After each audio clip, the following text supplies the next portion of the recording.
devrais-tu aller à Paysalia cette année en décembre 2025? Ou peut-être que tu connais pas le salon, que tu te demandes si c'est pertinent pour toi. Alors ce que je te propose au cours de cet épisode de podcast, c'est de décortiquer pourquoi est-ce que tu devrais t'y rendre, pourquoi est-ce que tu ne devrais pas t'y rendre, et puis si tu dois t'y rendre, comment optimiser ta visite, ce qui va la rendre la plus pertinente, la plus agréable, et surtout pour que ce soit un moment de partage, de convivialité, de moments où tu te dis ah c'est génial, je suis entouré d'autres entrepreneurs paysagistes et on se régale et puis en plus on apprend plein de choses et on voit plein de choses. Donc voilà, on va brosser un petit peu tout le tableau de Paysalia, comprendre ce que c'est, est-ce que c'est fait pour toi, pas pour toi, bah voilà, on y va. Allez, c'est parti, j'espère que tu es prêt pour ce nouvel épisode du podcast Paysapreneur. Alors, déjà, il faut comprendre le salon Paysalia. Paysalia, c'est un salon qui a été créé à la base par des paysagistes pour les paysagistes. Donc, c'est pas une entreprise d'événementiel qui s'est dit tiens, il y a on va créer un salon pour les paysagistes, comme ça ils vont venir nous voir. Non, c'est vraiment un salon qui est dédié au paysage. J'ai fait plusieurs éditions du salon et je peux te dire que on le sent réellement quand on se promène dans les allées, quand on voit les exposants, quand on voit le carré des jardiniers aussi qui a lieu à cette occasion de Paysalia, on va en parler un petit peu tout à l'heure.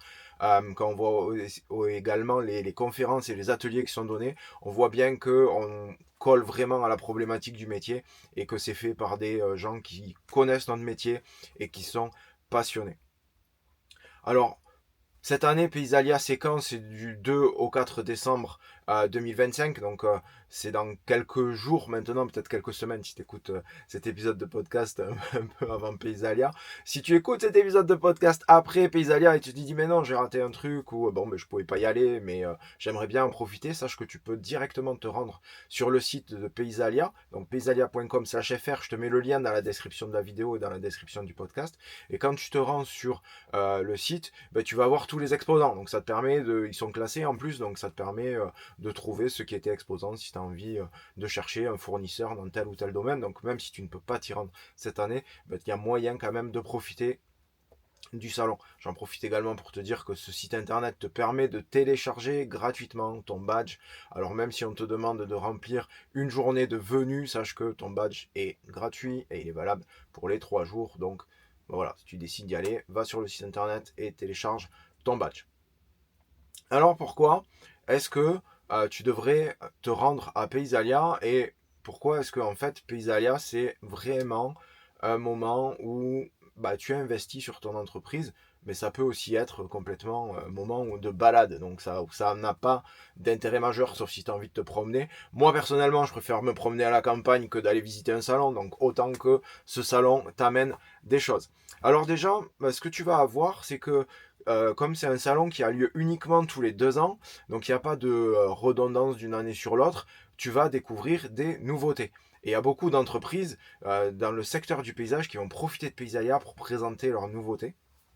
Il y a également un concours de l'innovation, donc tu vas avoir accès aux nouveautés vraiment d'une manière, pas juste la nouveauté de tel fournisseur ou de telle marque, mais vraiment des nouveautés dans l'ensemble du monde du paysage, soit pour les outils, que ce soit pour les logiciels, que ce soit pour tout ce qui va être écologie, environnement.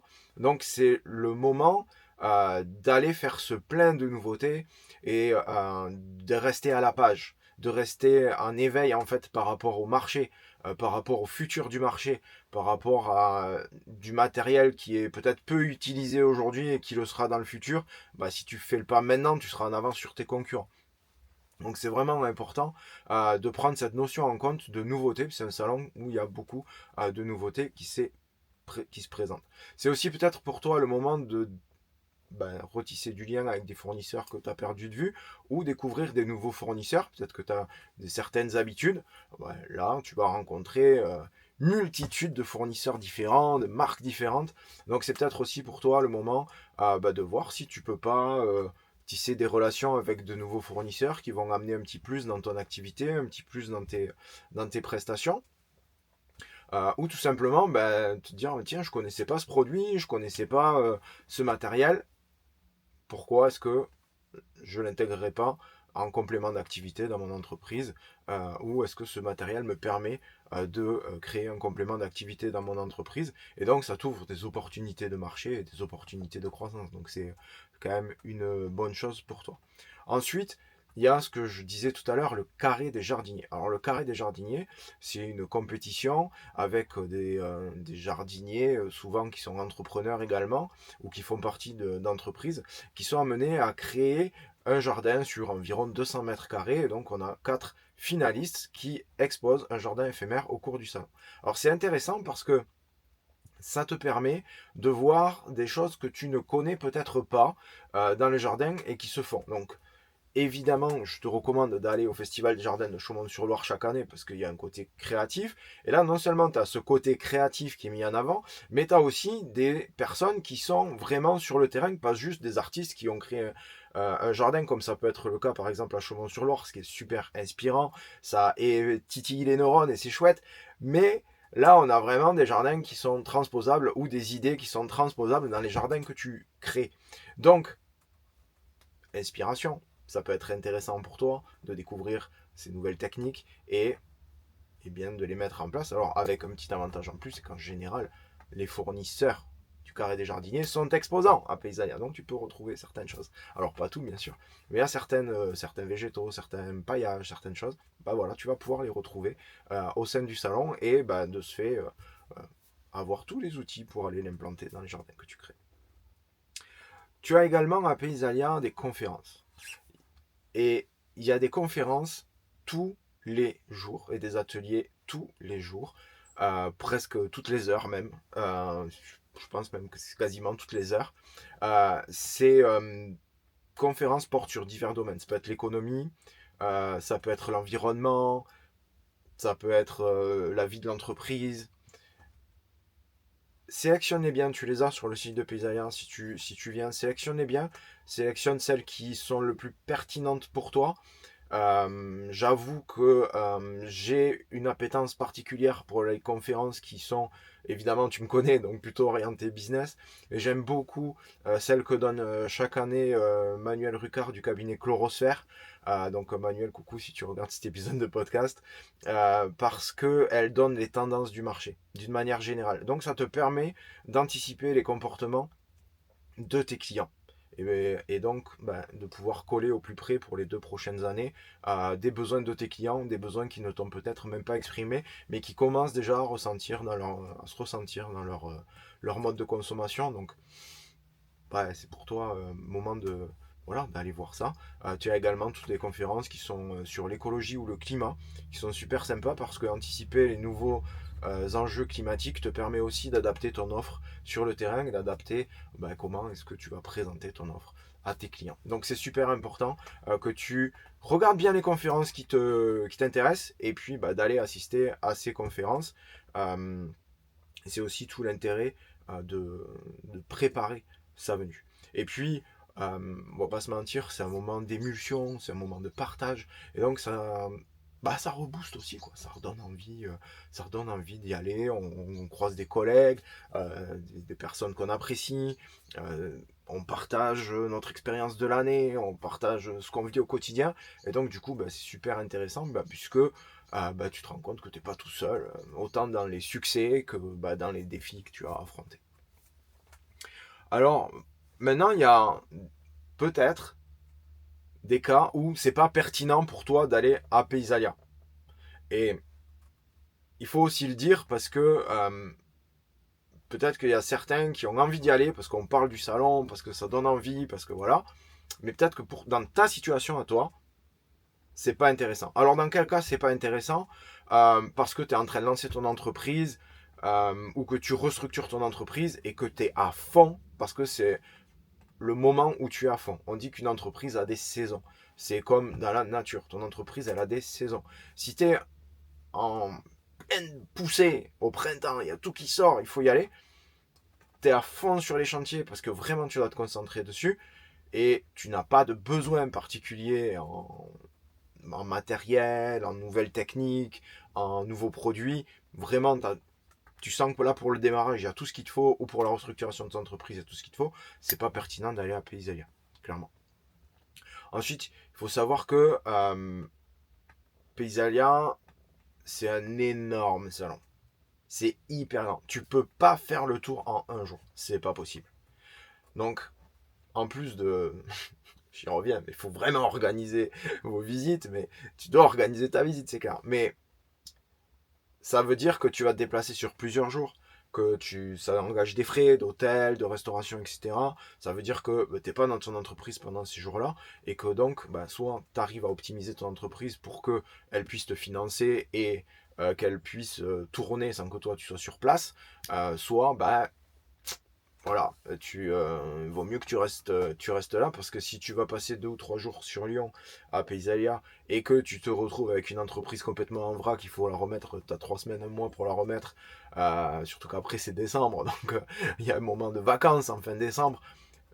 Bon, ça risque d'être compliqué. Donc si t'es pas sûr que ça passe, vaut mieux pas le faire, voilà, tout simplement.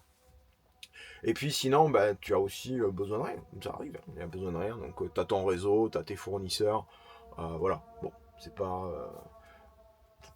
de besoin particulier.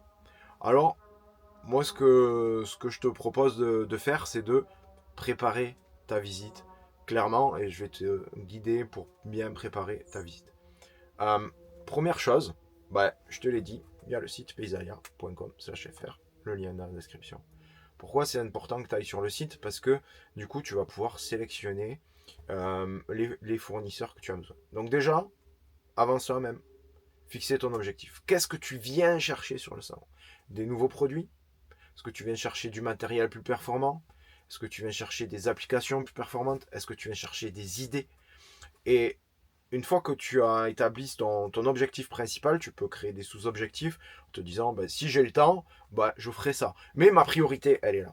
Et c'est super important que tu établisses ta priorité parce que le salon, je le répète, il est super grand. Et sauf si tu viens 3 jours, mais même si tu viens 3 jours et que tu fais des zigzags partout, tu vas te perdre. Tu vas rentrer chez toi, voilà, c'est fini. Donc là, ce qu'on veut pas, c'est ça. C'est que tu rentres chez toi avec du concret, avec des choses à faire, avec des nouvelles idées. Donc, ça se prépare. Une fois que c'est préparé, tu vas aller sur le site et tu vas chercher les stands qui t'intéressent, les conférences qui t'intéressent. Et une fois que tu as fait ça, ça peut être bien que tu prépares une liste de questions par rapport à tes besoins. Comme ça, quand tu vas rencontrer des personnes, surtout après une conférence, il faut savoir qu'après les conférences, en général, les conférenciers sont un peu sympas, ils restent sur place, donc on peut discuter, on peut échanger, on peut euh, poser poser toutes les questions que tu veux. Donc ça c'est cool. Donc il faut profiter de ce moment-là. Il y a des conférenciers que tu reverras peut-être pas avant l'édition de l'année prochaine Paysalia, voire peut-être même jamais. Donc il faut que tu profites aussi de ce moment-là pour échanger avec eux, savoir quelles questions tu vas poser. Pareil pour les fournisseurs, savoir quelles questions tu vas poser pour les nouveaux produits. Dis-toi, bon voilà, j'ai envie de tester ce produit, j'ai vu des vidéos sur YouTube, je vois qu'il y a l'entreprise qui est sur Paysalia. Je vais poser des questions pour savoir comment est-ce que ce produit va coller à mon entreprise. Et donc préparer ces questions te permet de ne pas papillonner, on va dire, ou de ne pas oublier, et de se retrouver sur le stand et de te faire embarquer par un commercial et où tu comprends rien du tout, et puis tu dis oui, oui, oui, et puis après tu as tout oublié, tu sais pas en quoi pour toi ça va être utile. Donc il faut vraiment bien prendre les questions. Tu as aussi la possibilité avec l'application, il y a une application sur le site de Paysalia. Cette application, elle va te permettre quoi? Elle va te permettre de prendre des rendez-vous avec certaines personnes. Donc peut-être que c'est intéressant aussi pour toi de programmer tes rendez-vous déjà et de les bloquer depuis l'application. Normalement, tous les exposants ont téléchargé leur application, ont mis à jour leur stand, on espère. Et donc, du coup, tu vas pouvoir y aller. Alors, je te spoil, mais moi, c'est mon cas. Je suis exposant cette année à Paysalia. Et normalement, tout est à jour. Donc, tu peux déjà, sinon, réserver des rendez-vous. Mais en tout cas, préparer ta visite, ta venue sur le stand Paysapreneur. Mais je t'en dirai plus tout à l'heure. Alors, tu vas structurer ton parcours. Il faut que tu fasses attention aussi dans les halls. Il y a plusieurs halls tu sectorises en fait dans le hall 4 ça, dans le hall 5 ça, dans le hall 6 ça, je vais voir ci, je vais voir ça, dans le hall 7 je vais voir ça. Donc ça te permet d'éviter les trajets. Parce que l'année dernière, j'y suis resté 3 jours. J'ai fait tout le tour du salon. Franchement, ça fait mal aux jambes, quoi. Donc, c'est un peu comme quand tu fais ta journée à Disneyland, tu vois. C'est à peu près le même niveau. T'as fait 12 ou 15 000 pas, quoi. Donc, vraiment, il faut que tu fasses bien attention à pas aller dans tous les sens. Donc, structure bien structure bien. Prends des notes, prends des photos. Voilà. Profite de moments aussi où tu peux échanger, de moments off. Tu dis, tiens, là-bas, il y a le bistrot des jardiniers. Ouais, je vais y aller, je vais me poser tranquille, on va voir qu'est-ce qui se passe. Discuter de tout, de rien avec des entrepreneurs que tu connais ou que tu connais pas. C'est aussi le moment de faire des belles découvertes et des belles rencontres. Il faut profiter de ça. Et puis, ce qui est important aussi, c'est que tu rentres pas chez toi avec ça de catalogue, des échantillons, 12 000 stylos pour écrire de partout, avec des noms de marques dessus, tu sais même plus ce qu'ils font. Tu mets ça dans ta petite poche, puis tu mets ça au fond de ton bureau, et puis c'est fini. Puis tu reprends ton train-train. Non, il faut que le salon il soit utile. Le salon il n'est pas utile, bah, autant rester chez toi, hein, d'accord. Donc il faut vraiment que le salon soit utile, qu'il t'ait profité. Donc pour ça, ça veut dire que après, une fois que tu as fini, quand tu rentres chez toi, bah, tu reprends les catalogues, tu te dis comment est-ce que je peux l'implanter, si tu peux pas le faire ce mois-ci ou le mois prochain, ou bah, c'est pas grave, tu te le mets au planning. Dans ta gestion du temps, bah, il y a des moments qui sont importants à faire mais qui sont pas urgents. Bah, ça en fait partie, peut-être que bah, rencontrer un nouveau fournisseur, voir un nouveau produit, bah, c'est quelque chose d'important parce que pour ton entreprise, dans son évolution, c'est important, mais c'est pas urgent. Donc tu te le planifies pour le premier trimestre 2026 ou le deuxième. Mais que ce soit au planning parce que sinon ton salon, bah, il n'aura pas servi à grand chose. Ok. Donc ça, tu te mets ça et puis tu te le programmes et tu te mets vraiment les actions bien concrètes pour ça. Alors, moi, ce que je te propose, c'est quand tu visites le salon, c'est d'aller dans le hall 6, au stand 6M164. Tu pourras pas me rater, c'est pas très loin du carré des jardiniers, d'aller sur le salon Paysapreneur. Ok, tu vas voir, c'est vraiment dans un angle, une grande allée, on est sur un côté. Bah, tu vas pas nous rater. Et puis, ben, c'est le moment d'échanger. Tu vas pouvoir profiter d'un petit moment avec moi. On va pouvoir parler de ton entreprise. On va échanger autour de tes problématiques, de tes besoins.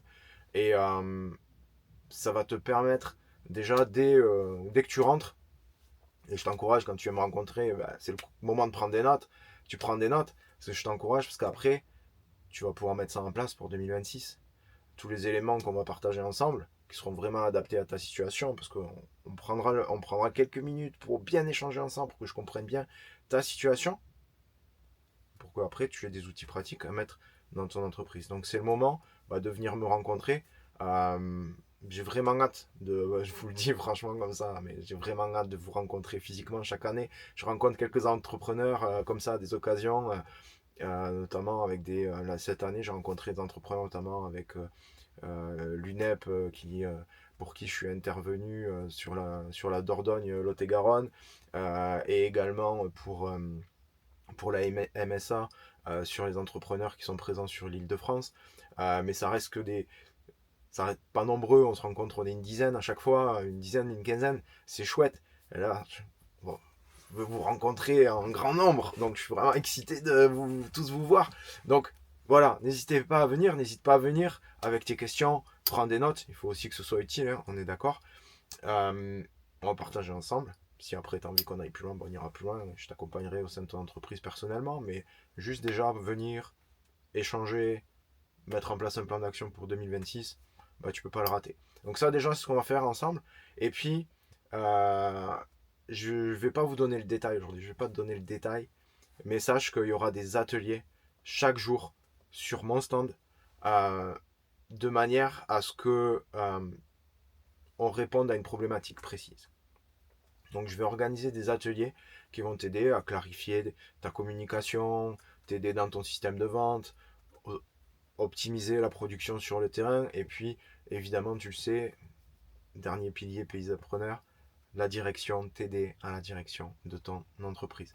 Donc j'ai vraiment hâte de vous montrer ces ateliers, de partager avec vous autour de ces thématiques et de vous aider à mettre tout ça en place dans votre entreprise.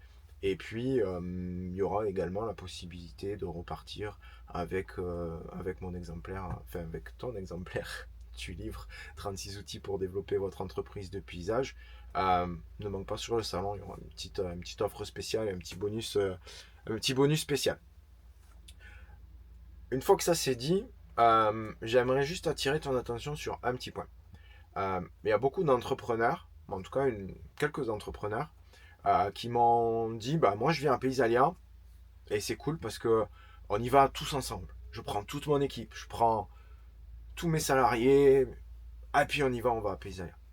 Alors, il faut faire attention à cette démarche-là. Pourquoi? Parce que si tu prends tes équipes déjà, si tu prends tout le monde, bah, plus personne qui produit. Alors c'est bien parce que ton entreprise, quand tu la retrouves, elle est pas en vrac. Ça c'est clair. Mais en même temps, bah, il n'y a pas de chiffre d'affaires qui rentre non plus. Ok. Donc, souvent ceux qui font ça, le problème c'est que les salariés, bah, c'est une balade pour eux. Quoi. Ils sont contents, le patron il nous paye l'hôtel, il nous paye à manger, on se promène et tout. Ok. Ça peut être un mode de gratification si tu veux. Mais il faut vraiment faire attention à ça. Et puis, si tu y vas avec tout le monde, tant ton personnel encadrant que le personnel qui est en, en production sur le terrain et qui n'a pas de responsabilité, le problème c'est qu'on va te soumettre des idées qui partent dans tous les sens. J'ai vu telle machine, ouais, j'ai vu ça, il faut ça, ça c'est bien, pourquoi nous on n'a pas ça? Bon, ils n'ont pas le, la même vue d'ensemble que celle que tu as en tant que dirigeant. Donc il faut faire très attention. Et si tu veux y aller avec des membres de ton équipe, moi ce que je te recommande, c'est d'y aller avec des personnes qui sont en capacité de prendre des décisions, qui sont en capacité de te conseiller. Par exemple, si tu as un chef d'équipe qui, euh, qui a envie d'améliorer ses conditions de travail, ou qui a envie d'améliorer le matériel ou les techniques, ou qui est à l'affût de nouveautés en termes de matériaux, et qui est chaud pour le mettre en place, euh, bah, y aller avec lui dire voilà, vous faites une réunion ensemble, vous dites bah, on y va ensemble, je te laisse me suggérer tout ce que tu veux, mais à la fin, c'est moi qui décide. Parce que sinon, euh, c'est pas clair et tout le monde va vraiment vouloir que tu mettes tout en place. Je te prends un exemple. Euh, Tu vas aller regarder les harnais pour tailler des haies plus efficacement. Bah, sur le papier, c'est super chouette et voilà, c'est top. Peut-être que dans ce que tu fais toi, comme prestation, c'est pas du tout adapté. Par contre, si tu montres ça à tes gars, ils vont dire ouais, c'est génial, je veux ça, on l'a testé à Paysalia, c'est trop bien quand Texco l'achète. Ah ben peut-être que toi t'as pas le budget non plus pour l'acheter tout de suite. Et donc tu vas dire oui c'est bien, ouais on va le faire, on va le faire. Parce que tu veux pas les décevoir, c'est bien normal. Et puis un trimestre passe, deux trimestres, un an passe. Ah bah ces harnais on les a quand? Et les gars ils disent ouais le patron il abuse, on l'a vu, il nous a dit oui, puis il a toujours pas fait. Et donc du coup tu crées la frustration, c'est vraiment pas ce qu'on veut. On veut travailler en partenariat avec ses salariés, on veut travailler main dans la main, on veut pas qu'il y ait de conflits inutiles. Donc y aller avec des personnes qui sont encadrantes dans ton entreprise, oui, ça peut être une bonne idée. Des personnes qui sont peut-être parfois décisionnaires. Hein. Tu peux laisser une prise de décision à certains membres encadrants de ton entreprise, surtout si ton entreprise elle est assez développée. C'est intéressant d'y aller avec eux. Aussi, il faut montrer qui c'est qui dirige l'entreprise et montrer que c'est toi qui vas prendre les décisions et que c'est pas parce qu'ils l'ont vu à Paysalia que tu vas forcément le mettre dans l'entreprise et que ça demande plus grande réflexion que ça. Donc pour éviter une pression sociale trop forte au sein de ton entreprise, ce que je t'invite c'est quand même à y aller avec soit des personnes qui t'accompagnent vraiment, des cadres, soit tu mets personne et puis toi tu y vas et après tu vas suggérer à tes équipes ce que tu as vu, puis reprendre rendez-vous avec les fournisseurs locaux, avec les partenaires locaux, pour que voilà, les décisions soient prises. Mais parce que c'est bien hein, d'impliquer ces équipes dans la prise de décision, mais si c'est pas cadré, ça devient vite du grand n'importe quoi et tu perds le fil. Quoi. Ce serait dommage de profiter d'un moment euh, aussi exceptionnel, aussi agréable et convivial et chaleureux et pour en faire un moment de frustration extrême quoi. Donc tu vas partager un super moment avec tes gars et puis quand ils rentrent ils vont être tous frustrés, on sait pas ce que tu veux. Donc voilà, faut faire très attention à ça, donc bien choisir avec qui tu y vas et puis voilà, c'est aussi une récompense de montrer que tu leur fais confiance et que tu as envie de partager avec eux. Donc c'est vraiment pour les salariés qui t'accompagneront, ce sera vraiment perçu comme une récompense et puis c'est cool, ça va leur faire du bien. Et puis toi aussi, ça va te faire du bien aussi de sortir du cadre de l'entreprise et d'aller sur un salon comme Paysalia. Pour récapituler, viens à Paysalia. Sauf vraiment si tu es un des cas, 3 de figure que j'ai exposé, où tu es à fond et puis c'est pas pertinent pour ton entreprise. Mais que tu sois en entretien, en création, on a beaucoup parlé de création, mais même en entretien, Si ton entreprise fait 100% d'entretien, viens à Paysalia, il y a plein de choses à voir qui vont t'aider dans ta gestion du quotidien. Donc ne néglige pas en te disant oh non mais c'est que pour ceux qui font de la créa. Non, non, non. Viens même si tu fais que de l'entretien. Si tu fais de la créa, viens aussi. Si tu veux avoir une vision du marché complet, ben viens. Tu veux découvrir des nouveautés, tu viens. Et tu veux me rencontrer et tu viens aussi. Donc on se retrouve à Paysalia Eurexpo Lyon du 2 au 4 décembre 2025. On prend un moment ensemble, on partage ensemble, on fait des ateliers, on échange, on rigole, et puis on passe un bon moment et ça va être trop bien. Et je reprendrai cette expression qu'on m'a dit la première fois où j'ai fait un atelier en présentiel. On m'a dit ah, mais t'es pas juste dans YouTube, tu existes vraiment. Ça me fera plaisir de vous rencontrer, ça va être trop bien. Euh, je te souhaite une belle fin de journée. Merci beaucoup pour ta fidélité au podcast. Hâte de te retrouver sur Paysalia. Bah tiens, dis-moi en commentaire si tu viens à Paysalia et puis si tu vas venir me faire un petit coucou. Je te souhaite une belle fin de journée. À très bientôt. Ciao, bye bye.